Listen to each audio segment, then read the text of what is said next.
Salamat kita sa Ginoo sa matawag ng Panginoon sa nagapasang nagkakasuhan sila.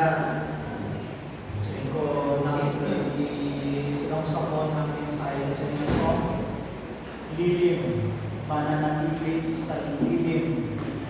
Mapakita lilim, shadow, shadow.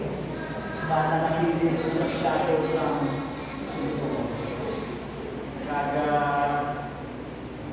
Nakita sa ibang mga shelter pa, no?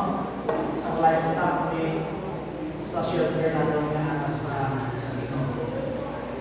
So, praise God din sa sining aga, pagkakataon kita, ang atong topic is expressions of love for God. Okay? Muna nga po na topic sa sining aga.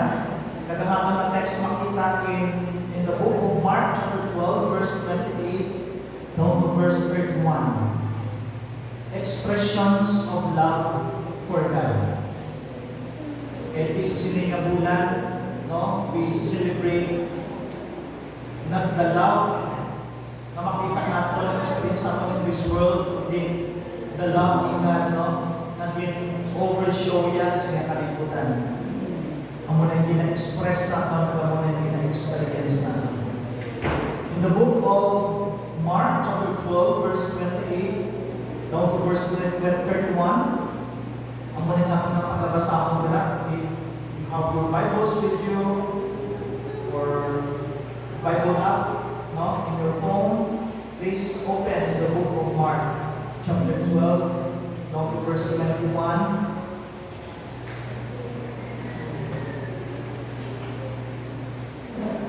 From verse 28 down to verse 31.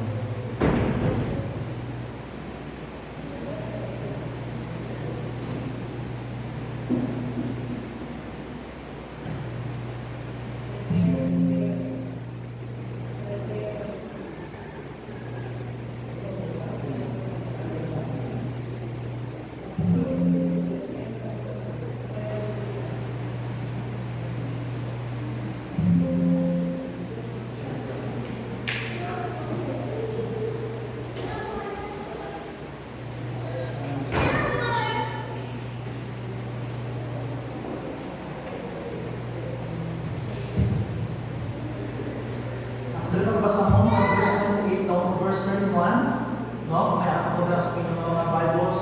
The Word of God said, one of the scribes approached when he heard them debating and saw that Jesus answered them well. He asked him which command is the most important of all. In verse 29, Jesus answered, the most important is listen. Listen, O Israel. The Lord our God, the Lord is one. In verse 30, love the Lord your God with all your heart, with all your soul, with all your mind, and with all your strength. The second is, love your neighbor as yourself. There is no other command greater than this. So, by pagpulong sa Ginoo na i-bless ang tanan, let's pray, Lord. Please open our hearts and our minds as we listen from the Word. Kapag Panginoon na, ang mga Ginoo na intindihan. Give us wisdom and give us a humble heart as we receive sa mga yokes and reminders in this hour.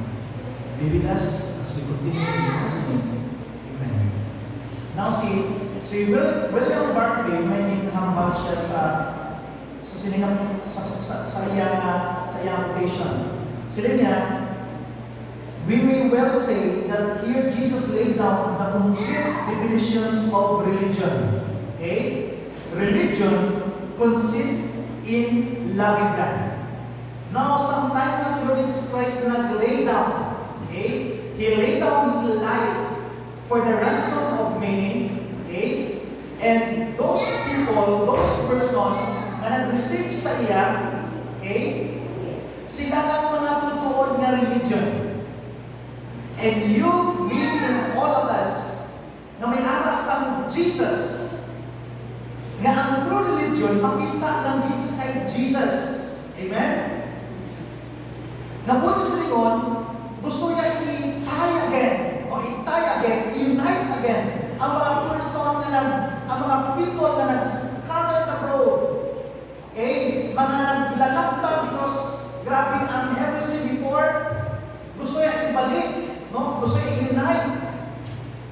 That is why those people na may anak sa Jesus in their hearts, in their lives, sila na ang tutuon ng mga religion. Okay? Hindi siya sa pangalan sa Baptist or any name, no? Maatong namatian, kundi only in the Lord Jesus Christ. The true religion was in the name of the Lord Jesus Christ.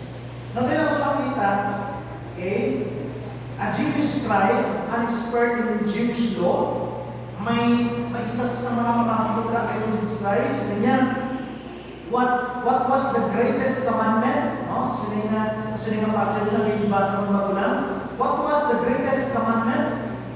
Now you have to understand. The Jews believe, ang mga Hudyo, kung nagapampi sila, that there were 3 or 613 laws. 613 na mga law or laws in the Torah or in the Old Testament law. Ang 365 sa 613, mga positive command sila, mga positibo ng mga mando, kumbaga. And then, may anak sa 248 negative commands and 300 or 613 na laws. Okay? Ang munang ilang pagpati, no? May isa ka Jewish scribe, an expert in Jewish law. Meron mo sa 365 positive and 248 negative commands. Okay? Now, ang pamangkotibli, sila niya, this scribe, o kung this Jewish scribe wanted Jesus to pick the greatest command out of 613. Kung may alas sa 613 na Jewish law, may anak na sa 613 o kung sa 365 na positive o 248 na negative, sinig sa scribe, sa Jewish scribes kay Lord Jesus Christ, sila niya, pick one. Pili adira. So Jesus answered by putting the first part of the Shema. Now, ang inikwan pala naging basa ng pagulang, from verse 29, Jesus answered, ano yung sabat ni Jesus sa iya? Kaya sinigyan ni Jesus, which command is the most, which command is the most important of all? Tinawag ni Jesus sa iya, sila sa may verse 29, the most important is listen. Listen. Ako na ginamala sa may verse 29. Kaya ang word na listen, no, sa Hebrew word, ang word na listen is Shema. Okay? The word Shema in the Hebrew word is to hear or to listen.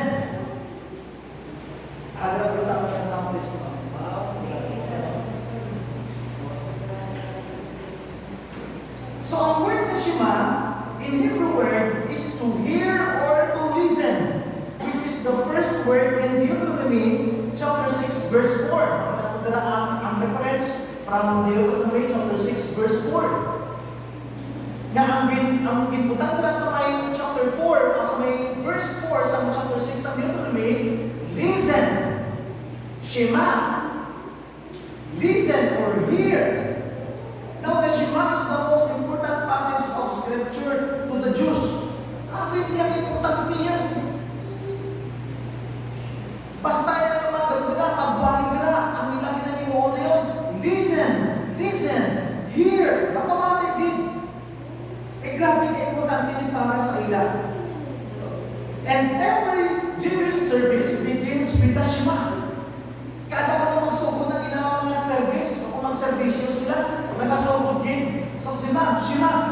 Buto sila yun. They mention, listen. Shema. I don't know ano ang iyang inclination sa pag-pronounce sa word na Shema.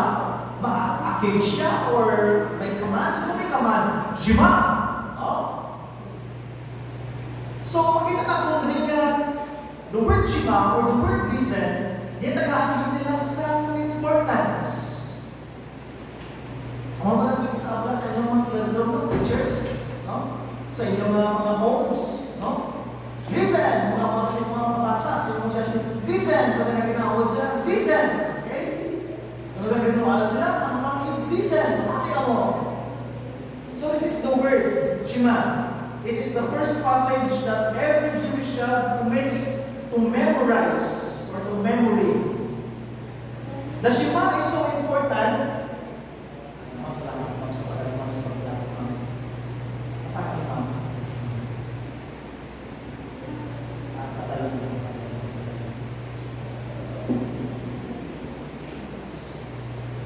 The Shema is the most important passage of Scripture to the Jews. Nabi no, pagkakadala sa mga importansya sa sinilang pulong. Every Jewish service begins with the Shema. It is the first passage that every Jewish child commits to memory. The Shema is so important to the Jews that they keep tiny copies in phylacteries, which are little boxes that they wear on their foreheads and wrists during prayers. Bago sila nun, may sa lisang to, binabugos sa ilang ulo, at sa ilang kamot. Okay? Next one. Para hindi nila malipatan, no? Ma-memorize nila. The Shema is also kept inside mezuzah, which are little cylindrical boxes that are placed on the door frame of every door. Ang mga sa unang nila gustong breyan, ari diri sa agta, ari diri sa wrist, kalahaman sa doorpost nila. Para dami ang butang ginatila ang Shema o kung ang binabutan sa ilang ulo nila, sa ilang doorpost, para hindi nila malipatan. Diin man sila makalto ano ang ginagawa nila. No? Ang first word din na ilang magdumduman is the word Shema. Listen. Ang mga kabataan. Tukulang lang natin sa mga kabataan. Bukusan naman sila. No? Para hindi sila mag-isa sa ilang ginahimo. So, doon nakita natin na mga utod sa Ginoo na ang Shema word, nagihambag mismo sa may verse 29, the most important is listen, O Israel. Kung ibutan mo sa atin na panahon sa mong, the most important thing is to listen, O Faith Baptist Church. Kung ibutan lang ito ang aton na name. No? Listen, pagkamating, this is my commandment. The most important commandment, no? Na ginahambal na maginahambal na Super William Barclay, aradang ginahambal ni William Barclay, sabi niya, on the great commandment it means that to God we must give a total love. For God only. A love which dominates our emotions. Grabe, no? Nga nag-dominar sa aton na emosyon. A love which directs our thoughts. Ang gugmaman na nag-direct sa aton nga una-una. And a love which is the dynamic of our actions. Buto sa lingon, the way we act, may harap isang gugma sa Ginoo. All religion starts with the love. So, muli sa ato, makita din ang gugma ni Kristo. Makita din. Because all religion starts with the love, which is total commitment of life to God.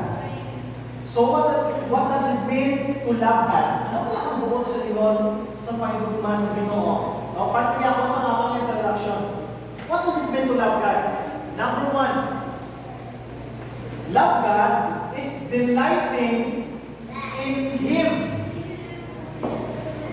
Kung kita nagpapalangga sa Ginoo, harap kita ang kasadya, ang kalipay, nag-delight kita. Okay? Desire in Him. Naghahandog kita. If we say, I love God, we love God, ako na yung mga truths na makita sa aton. We enjoy every moment, every time na nag-worship kita, we say we love God, di siya ang paghandog sa iya. And then another thing, and treasuring Him above all else. O pusulinon, wala sa bagay na makatubong sa ato na Ginoo. That is why siya naging ang ato na ginatreasure.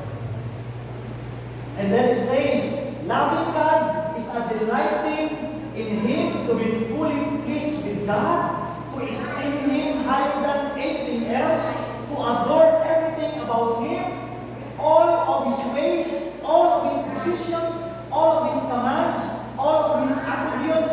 There is nothing about God that you don't like.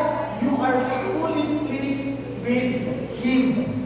Mga utod sa Ginoo, it's very clear. Napag-remind sa aton kung sino ang nag-aantas ng dako na effort, dako na sacrifice, and even kung sino ang dapat natin palanggaon sa aton niya kabuhi.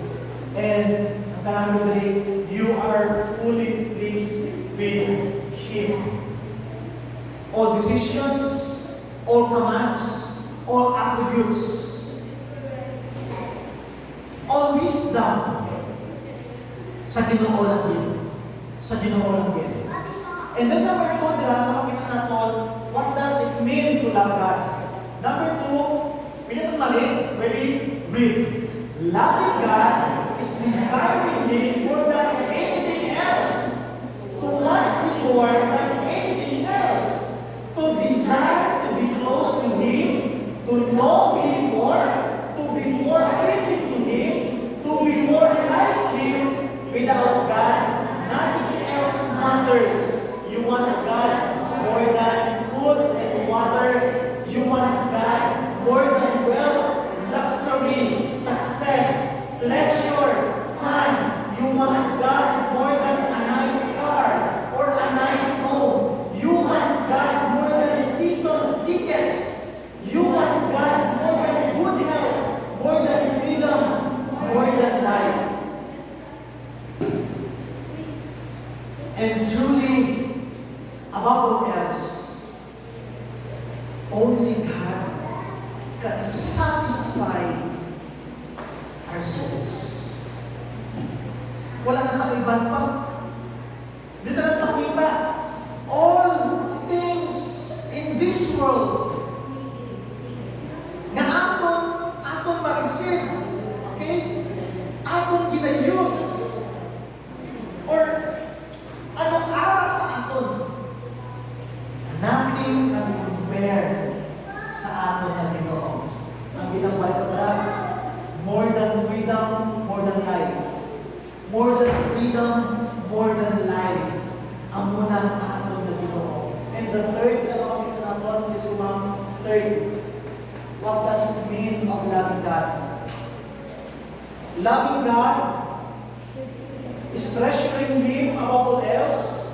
God is more important to you than anything else. He is your portion, your treasure, your prize, your priority, your scepter, your life. Everything else in life must fit around God. Nothing interferes with your walk with God. Nothing competes with your relationship with God. Nothing can first and there's no close second. That must love is. How is love expressed? How is it displayed? So that natin makita. Paano ka ma-display ang gugma sa Ginoo? Siya ang aton na treasure, siya ang aton na top priority, siya ang aton na luxury, siya ang aton na prize. But the question is, how can we display this love to God? So, ang makita natin dali is how to express love for God. Paano natin na-express ang gugma? Wala kitang problem, no? There's no question about God's love. Wala yung matangkot sa iyang gugma. Pero, matangkot natin, paano ko ipaon ang Ginoo? Okay? How can I express my love to God? Now, the first thing, love God with all your heart. With all your heart. Ang heart na to is one of the smallest organ, no, in the human body. But you know what? When it comes in loving the Lord, no, sa focus natin pusoon, good life siya. Good life siya imuon. Pero ano tinamagan ni Mark chapter 12 verse 30? Amaya, love the Lord your God with all your heart. What does it mean? To love God with all your heart is the inner you. Ang ikaw din. Sa sunod sa iyong pusoon, na makita kung sino gitikaw. That is why diyan pagpalangga galing sa Ginoo dira. Ang imo gid nga sulod. Ang imo gid nga sulod. Pasig sa good life ta, no, towards sa ating mga priorities, towards sa ating towards sa ating mga responsibilities as Christian, as believer, as follower of God. Na ang good life na pasig hindi gid sa sulod, pasig sa sagwa lang. Bakit pasig sa sagwa gid? That is why no, ang pulong sa Ginoo nagahamon sa aton, no, palanggaon ta sa bugos ta ng pusoon ang Ginoo. So, dito kinahanglan the first aspect, your heart includes your attitude. Your heart, ang inner you, nagatuwag, ang kinahanglan dira, ang imong nga attitude. Your heart includes your attitude. No, ano wala ang iyong batasan? Ano ang iyong batasan? Love God with your attitude, gratitude, paano ikaw mag-express sa iyong pagpasalamat, your joyfulness, contentment, or your faith. So ito naman nagatakos na kung ano ang unod sa iyong pusoon and how can you express your love to God. Your attitude, your gratitude, your joyfulness, contentment, and even your faith. How can you express? And the second aspect is that your heart also includes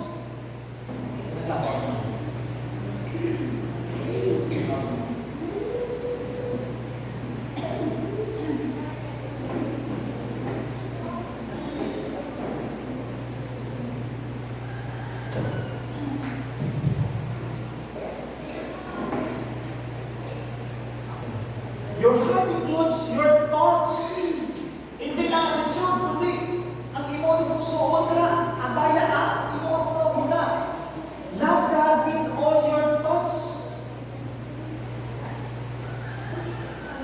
Pinagkamit pala sa mga kami na sa pulong sa Ginoo matanin mo nga palanggap kita sa Ginoo sa puso ng pusoon.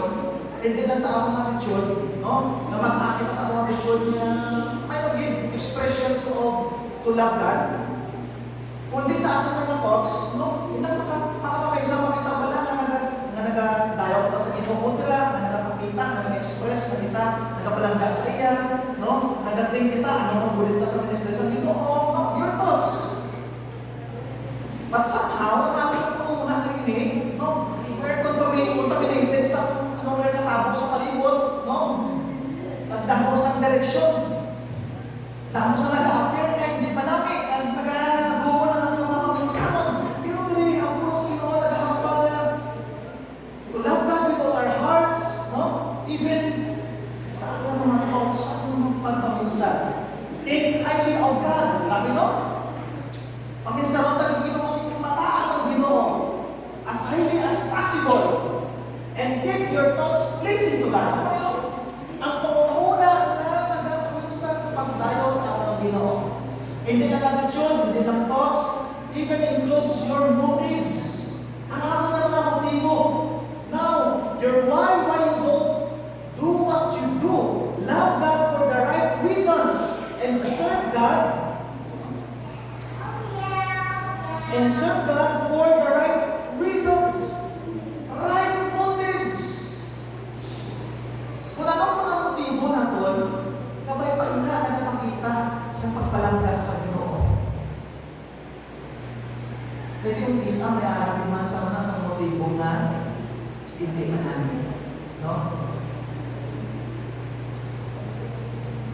Paano na? And then, next na lang makita natin, your heart includes your desires. Mga pagkita, love God with all our heart. No, yung pagkalitan mo ng mga handog. Ito pala mga handog ta. Handog na gate na para sa kawalingon ta, para sa anak. O kung handog gate na sa Ginoo. So, desire God more than anything else. Handog mo ta kuno ang Ginoo, nagkalabaw sa mga bagay. And only desire things that please God. Ang mga handog na makahatag gidya sa kadayawan sa Ginoo. Wala sa nakahandog. Okay? Pero kung ang bulan nila, kung ang handog mo hindi para sa Ginoo, hindi pakaibayan sa Ginoo.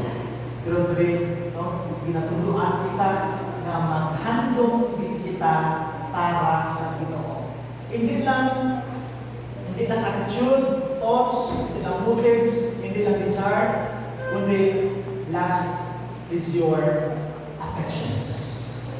Ang affection, ang palatsyagon. Your heart includes your affection. Ang nakabatsyag. So, dara ka makita what you like and enjoy are attracted to. Love God with your affections. Kung isa ka ng mga bagay, pag nagustuhan natin, no? Nag-affect sa aton. I want this, I want that. I want to do this. I want to do that. No? Affection. Kung ang gusto na ipahimo sa Ginoo sa aton is the affection toward God. No? Like Him more than anything else. Na siya lang din. Affection to Him. Para sa iban pa. Even the things na para sa aton dira na nagtagaanan sa value, nagtagaanan sa importance. Hindi siya maka-compare sa aton na Ginoo. And your heart includes the private you. The part of you that nobody knows exists but you and God. Love God in private, not just in public. Ang unin lang din ang mapagalaman na ginatago mo lang yan in private na ikaw yan nagkakalaga sa Ginoo. Wala na kabalo ang iba. Kung pasalin mo, may arak ka sa zone. Sa zone na imo, na ikaw lang ginagkabalo ang Ginoo, no? At every moment, no? Nag-ano ka sa Ginoo, nagasulilanan ka sa Ginoo. Okay? Eh, mula man kung isahan na nang nagalakaw, wala na. Kato kasimbahan na makita ka na pastor, kato kasimbahan na makita sa mga, no, even in the private place, hindi ka makasulilanan sa Ginoo. Okay? Na ikaw lang pinakabalo, at Ginoo lang pinakamaan. So that makita naman not just in public, not just when people are watching, not just in the live, not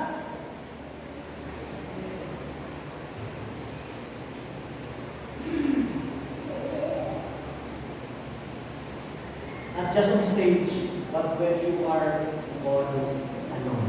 Anong yun pala sa may sa second point natin? Ang may love the Lord your God with all your soul. Your soul is your life. Love God, love God with every part of your life. Love God with your entire life. Hindi lang all our heart. Hindi lang bukos sa ating pusoon. Ang apa dahil sa puso sa Ginoo sa may market magina. Hindi lang sa bukos sa ating pusoon, kundi sa bukos naman nga kalag.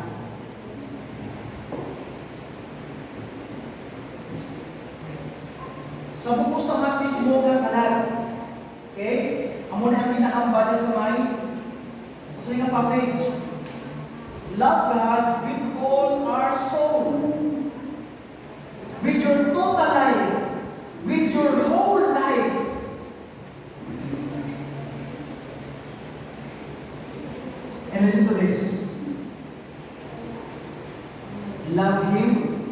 with your words. Palanggaon pa mo ang Ginoo, what word or what words na nag-proceed out sa ato ng mga mouth. Grabe no? Amuni nga budlay when we apply God's love in our hearts. And even in our souls. Budlay. In all aspect, in general sa ato ng pagpabuhi, ang din dapat.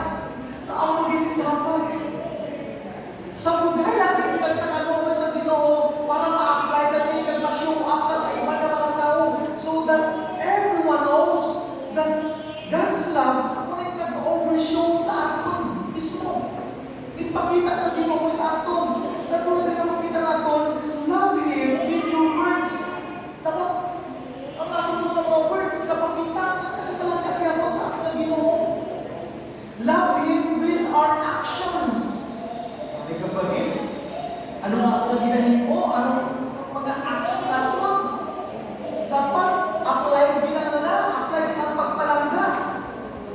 Ano pa rin? Your habits. Love Him with your habits. Ano mga habits natin? Dapat yung habits eh. Love Him with your money.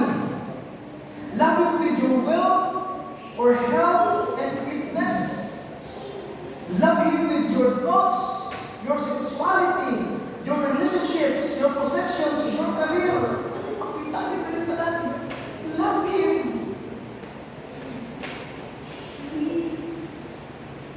Pero para sa atin para sa atin bugay natin sa Ginoo at kaloob sa Ginoo para mahalin mo. Sa labot lang po sa pinasitin mo o kung areas mo sa amang pagpangabuhi, siguro ma-rank natin from 1 to 10, we are only 1. We are 1% from 1 to 10. If we rate sa mga kabalikan. Labot lang po, bidyan din.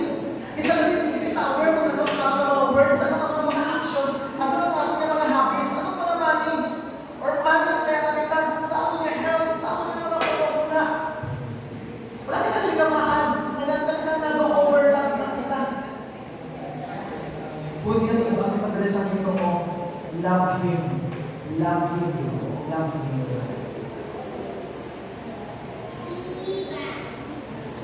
So don't compartmentalize your love for God. Love God with every part of your life. Hindi lang may parte-parte lang nila ang Ginoo sa aton sa ating kabuhi. Kundi ang ambal dire love God in every part of your life. Grabe no? Every part of your life, your thoughts, your words, your conduct, okay? Your wealth, your health, in all aspect, no? Walang nakauntahin ang Ginoo. Ang mga isa pala magkapamunod ng tao, paano ka magpalangga or ginapalangga mo din wala ang Ginoo? Ang tao makabal mo na, ginapalangga mo din ang Ginoo. Pero if we check, kung kita mismo magpanganggot ang mga galingon, bala ang Ginoo. And if we check our heart, our soul, our lives sa tubangan sa amang Ginoo, damang tagal yan ang ulangan sa Ginoo. Totoo din. So, pasalamat kita sa Ginoo, no? Sa mga passage, no? Sa binibasa ng pagkakalin na ito, nga nampalya, the most important is to listen, O Israel. The most important is to listen, Faith Baptist Church. Pamatigin ka mo. And after that, from verse 29 down to verse 38, grabe pahat sa Ginoo. Love God with all your heart and love God with all your soul. May arap pala sa mga tao sa mga makalimutan niya na nagabaligya sa ilang mga talang. Napakita mo sila? Why? They are selling sa ilang mga souls. Why? Because they want to be famous. Nagawa ng mga tao sa bilang kalibutan na grabe pinakasikatan. Dinilang niya sa kaangan. Kadang kaaway ang mga nagadumain sa kinana kabuhi. Naga-overpower sa kinakabuhi. Nagsubong mga sikat sila. Sikat sila. And some of them, alam pa sila gina-idolize kaya mga sikat sila. Pero kung ato i-check ang ilang kabuhi, kinsold nila ang ilang mga kalan. Grabe no? Wala hindi niya people? Naman kilala ko? No? Pero ang tag-ina ng Biblia kung tagi sa ato ng mga kalan, kag dapat lang siya nato sa pagyanan sa ato ng mga kalan. Ang munang ini, si Lord Jesus Christ. Si Lord Jesus Christ. Pero pagkita natin, love God with your entire life. Ang bugos mo kabuhi. Halin sa ginbago mo ang Ginoo hasta sa katapusan sa iyong kabuhi. Your entire life. Palanggaan ang Ginoo. Di ba kang bata sa iyong kabulingon mo? Pastor, kamudang mo sa kabulangan sa Ginoo. Wilin kang sa pagpalangga sa iya.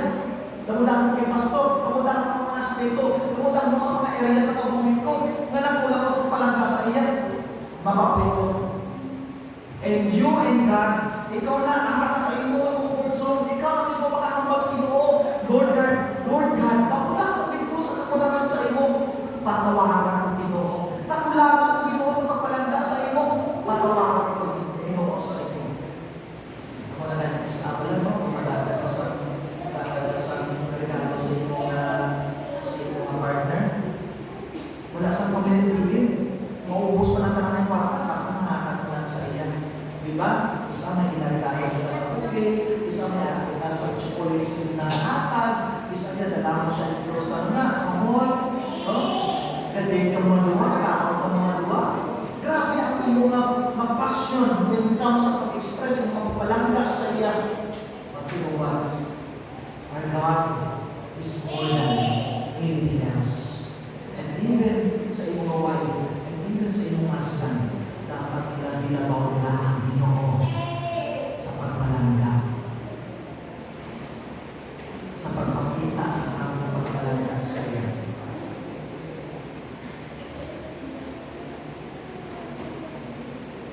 So, dahil makita natin, hindi lang heart, ito lang heart, ito lang soul, kundi third na makita natin, love God with all our mind. Hindi ako mag-close, pero on the next Sunday, nalakas ang iba ng mga points na dapat natin na balikan natin ang luwag. Hindi lang diri kita mag-stick sa ginawag natin whole heart, soul, and mind. Now in John chapter 12 verse 38, it says, love the Lord your God with all your mind. Bukos mo na paminsaron. And how come that we love God through our mind? Paano? There is. To love God with all our mind is to esteem God as highly as possible. Buot mo sila noon, kung may nag-exert man sa akin ng mga paminsaron, iban na mga bagay, ang gusto ko rin, ang ulit rin sa Ginoo, sinutulong sa Ginoo sa atin, mag-esteem kita as highly as possible. Na kung tayo, i-overlap sa pagpapinsan natin sa Ginoo rather than sa mga bagay. Ang minsan ang mga bagay na makuha. Ang mga bagay na nag-insert sa mga pagpapinsaron, ang mga naghahatid sa kasuon sa aton, ang mga naghahatid sa aton sa stress, ang mga naghahatid sa aton sa depression, ang mga naghahatid sa disappointment sa aton, kapag kinang sa aton. Pero if we take God above all else, if we mind God above all else, anong araw sa ating naman? Daw kahuan-kawan ang inyong mapapatyahan. Daw may anak kasang kalinong na hindi mahatag sa mga bagay na nagasulod sa iyo may mga pagkansaro. Ang isa, nakakulindot sa ako. Ano pa mga tapos mga naniligan pa, matamakot, nagabali sa atong mga kuminsaron, na naghahanap sa takot, distress sa aton. No? Kaya nagagumpa sa aton nga na, ang kuminsaron. So, loving God with all of your mind is to esteem God as highly as possible. Every thought that one has is of adoration and admiration. Napanin ka namin rin, napanin nag-aator ka, nag-aambayan sa akin ng Ginoo. You don't have bad thoughts of God. Ano pa ang mga negative thoughts, bad na thoughts na hindi man namin. Every thoughts of God. Mga kaugot. What else? You love everything your mind knows about God. Si Arthur W. Pink, may ginambal siya galing mo. Ang ambal ni Arthur W. Pink, sabi niya, does it your love for God push you to entertain good thoughts of God? When His dispensation cross your will, moving you to place the best instructions on the same and attributing them to His wisdom, ginko yun, for love thinks no evil. Ginambal na sa kayo 1 Corinthians 13 verse 5. Okay? And natuod, ang pagpalangga ko sa Ginoo, amunay ang nag-entertain sa aton ng mga panguna-una. Para kita mismo magatulog, magapadayon sa pagpalangga sa Ginoo, o kung sa pagpaminsa sa Ginoo. Pag isang tuod, mention niya nga, things no evil, pwede kita excuse na rin. Dahil tayo lang nagsagot sa mga pagkansaron. Diba? May bad thoughts, may good thoughts, may evil thoughts, even may godly thoughts. Lain-lain. Pero ako na ganay ang challenge na sa aton, if we love God with all our thoughts, ang gusto ito rin ipalangkot sa Ginoo sa aton is to esteem God as possible, as highly as possible. Kaya hindi ito tuod. Arap kita sa agna, arap kita sa very broke na world, very sinful na world.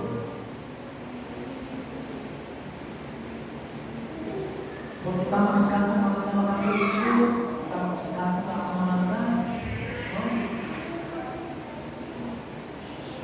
Gabi diyang tao, what they saw, hindi naman din pinapost sa Facebook o ginag-post. Ano makita nila sa YouTube? Ano makita nila sa Reels? Ano makita nila sa mga news?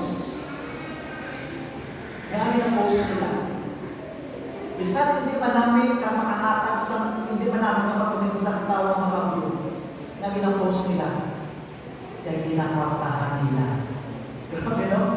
Ginagawa nila o kaso na ang iyan na effect sa mind sa tao isa naman sa mga kabataan na ito ba nigawan tayo niya? Buti mo nag-vlogger pa o dito sa ating drink, no? Pinapost siya, hindi man namin naman na sa mga posting sa Facebook, sila sa nag-comment sa iyan, sila sa comment sa person, sige na, ginang-post yun na hindi pa namin sa mga bata na makakita. Two men, no? Ano nagasmak pala? Nagasmak.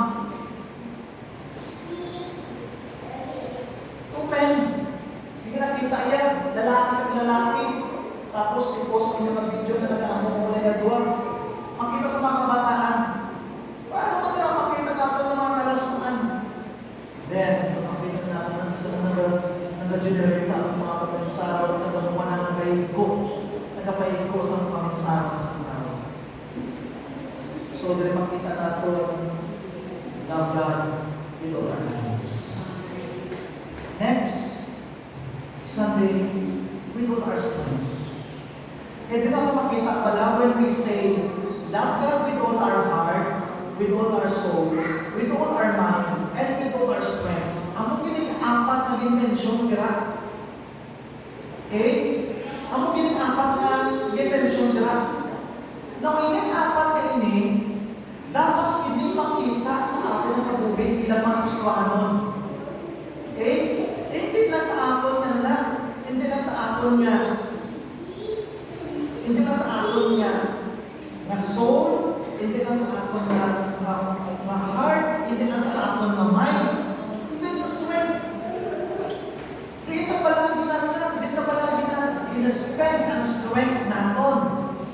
Ayan pala, nag-spend kita sa strength naton for loving God, or for loving anything na ating reasons na malimutan.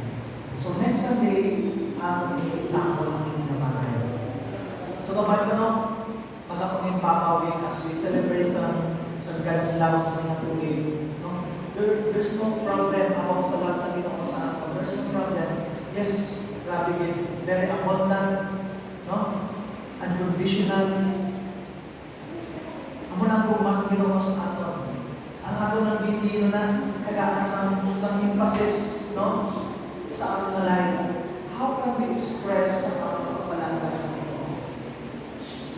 Even sa ato na even sa ato na heart, sa ato na mind, sa ato na